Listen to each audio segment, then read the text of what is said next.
Now, let me give you this. Let me give you the benefits of marrying a Christian. Can I give y'all this? Only two people said to come on and do it. The benefits of marrying a Christian. Let me give y'all this. Cameraman, you might have to follow me for a little bit. First off, number one, your spouse is someone with whom you have a mutual understanding. Your spouse is someone with a mutual understanding. Number two, you are attached to someone who won't hinder your calling. It's nothing harder than a person with a calling from God married to somebody who keeps saying to them every time they get up and go to church, why you gotta go again? Why you got the Bible on the bed? Why you praying? You gotta give to God again? You mean to tell me we gotta tithe? Didn't God get enough? When you marry a Christian, someone who won't hinder your calling. Number three, your life goals are more likely to match up. Your goals are more likely to match up. It's just more likely to match up. Okay? Number four, you have married someone who will place you below God but above themselves.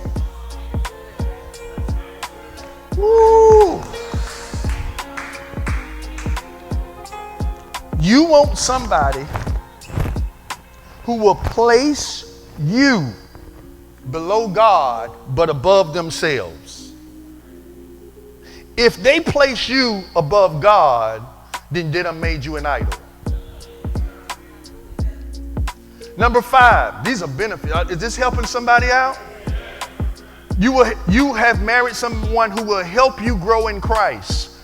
My wife helps me to grow in Christ so much.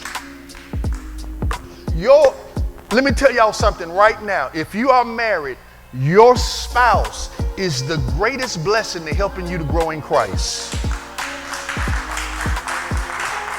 Your spouse, if you got a godly spouse, they will stretch you, they will push you, they will pull you, they will encourage you, they will help you to get up when you're down, they will help you to go further, they will help you to go deeper, they will help you to go wider. Let me tell you something, you ought to thank God. If you got a godly spouse, you ought to thank God each and every day.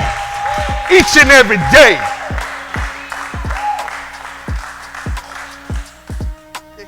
Two more. Number six, you've married someone who will assist you in raising godly children.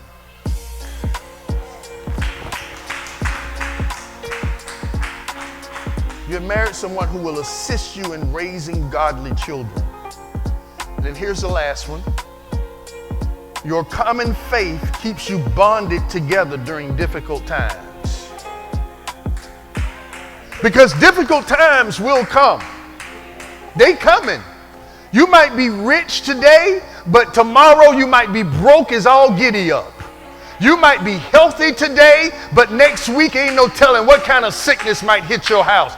Difficult times will come. But if you got somebody that's in agreement with you, that when you go through the tough times, when you go through the hard times, you got somebody that can pray with you, somebody that can stand with you, somebody that will encourage you. That's what you want. A common faith keeps you bonded together.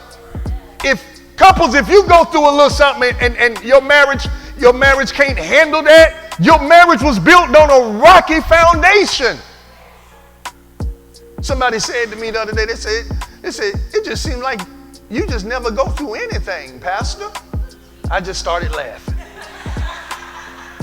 I say, only if you know the story. I say, but let me tell you something. I have learned through every trial, through every test, through every storm, that if I stay faithful to God, that if I hold on to God's unchanging hand, that God will bring me out, that God will bring me through. Yea, though I walk through the valley of the shadow of death, I will fear no evil, for thou art with me. Thy rod and thy staff, they comfort me. Thou preparest a table before me in the presence of my enemies. Thou anointest my head with oil. My cup runneth over. Surely goodness and mercy shall follow me all the days of my life, and I shall dwell in the house of the Lord.